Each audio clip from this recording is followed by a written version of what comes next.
Malam itu, Rudy, seorang driver ojek online, sedang menunggu orderan di pinggiran kota.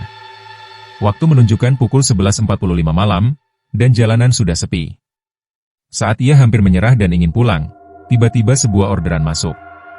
Penjemputannya di sebuah gang kecil dekat kuburan tua. Rudy sedikit ragu, tapi karena butuh uang, ia tetap mengambil orderan itu. Ia memacu motornya menuju lokasi penjemputan. Setibanya di sana, ia melihat seorang wanita berbaju merah berdiri di bawah lampu jalan yang redup. Wajahnya tertutup rambut panjang, membuat Rudy tak bisa melihatnya dengan jelas. "Permisi, ini Mbak Sinta?" tanya Rudy, menyebut nama yang tertera di aplikasi. Wanita itu mengangguk pelan tanpa bicara. Ia naik ke boncengan dengan gerakan kaku, dan tubuhnya terasa sangat dingin meskipun malam itu cukup hangat. Rudy merasakan bulu kuduknya berdiri, tapi ia mencoba mengabaikan perasaan aneh itu. Saat berkendara, Rudy mengintip dari kaca spion. Betapa terkejutnya ia saat melihat wanita itu tidak memiliki bayangan. Seketika, tubuhnya merinding. Ia ingin memberanikan diri bertanya, tapi tenggorokannya terasa kering.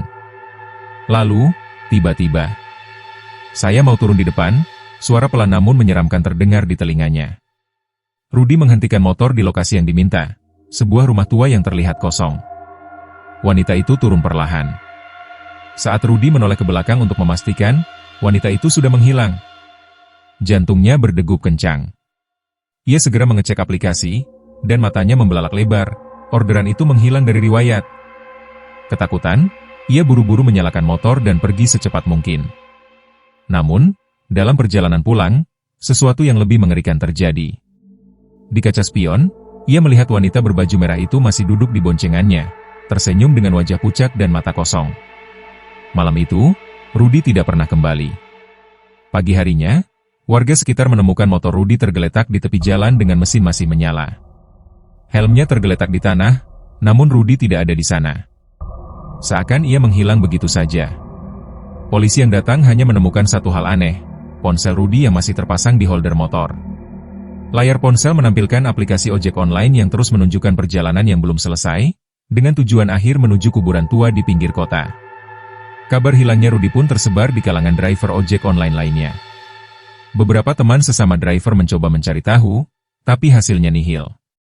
Hingga suatu malam, seorang driver bernama Anton menerima orderan dari akun yang tidak asing baginya, Sinta. Lokasi penjemputannya? Gang kecil dekat kuburan tua. Merasa ada yang aneh, Anton mencari informasi tentang kejadian Rudy. Ia menemukan sebuah cerita lama dari warga sekitar. Dulu, ada seorang wanita bernama Sinta yang meninggal karena kecelakaan di dekat gang tersebut. Malam itu, ia sedang menunggu jemputan ojek, tapi sebelum sampai, ia ditabrak dan tewas seketika. Sejak saat itu, arwahnya sering muncul meminta dijemput. Namun siapapun yang mengantarnya, tak pernah kembali. Anton merinding, tapi ia penasaran. Berbekal nyali dan doa, ia pun nekat mengambil orderan itu. Sesampainya di gang, suasana begitu sunyi. Lampu jalan berkedip-kedip, dan udara terasa lebih dingin dari biasanya. Di bawah lampu redup, Anton melihat seorang wanita berbaju merah dengan rambut panjang menutupi wajahnya. Hatinya berdebar, tapi ia tetap mendekat. "Mbak Sinta?" tanyanya dengan suara sedikit gemetar. Wanita itu mengangguk, lalu naik ke boncengan. Anton menyalakan motornya dan mulai berkendara. Sepanjang perjalanan, ia sengaja mengabaikan rasa takutnya. Namun, ketika ia mengintip spion, dadanya terasa sesak, wanita itu tak punya bayangan. Anton segera mengingat nasihat seorang kakek tua yang pernah bercerita tentang hantu ini. "Jangan sekali-kali menoleh ke belakang. Kalau kamu melihat wajahnya, kamu tak akan bisa kembali." Dengan jantung berdegup kencang, Anton menggenggam rat stang motor dan mempercepat laju kendaraan. Namun, semakin jauh ia berkendara, jalan yang dilaluinya terasa semakin aneh.